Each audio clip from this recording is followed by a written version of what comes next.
There are three main types of relational dialects in both the internal and external kind of dialects. They are novelty and predictability, autonomy or connection, openness or closeness. Novelty and predictability refer to the difference between wanting newness in the behavior or routines of the relationship and having a relationship that is filled with spontaneity or one where you follow the same routines from day to day.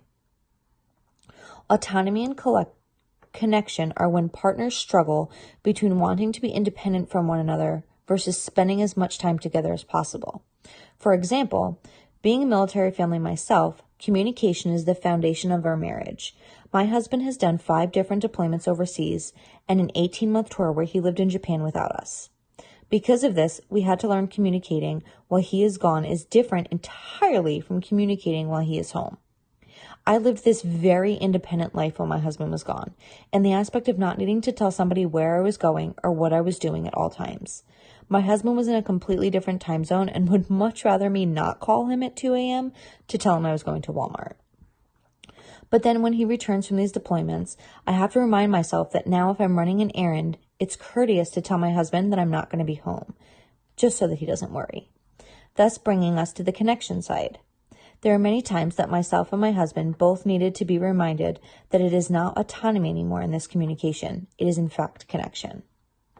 Lastly, openness and closeness are arguably the most important of the tensions that we face in relationships. They refer to the difference between sharing your most personal ideas and feelings or maintaining your privacy. Many people think of relational dialect strictly in personal terms of openness or closeness, meaning that all the other aspects of relational dialects are dependent on these two types. I know that for me, I'm constantly thinking of these terms.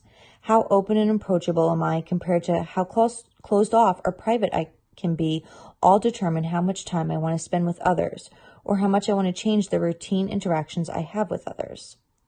Initially, some may not have the terms to communicate their needs, and in studying relational dialects, learn the correct words to use. Some people find that they can be very closed off as a person. Because of this, they find that communicating their needs for connection, openness, or predictability and novelty is hard for them to achieve.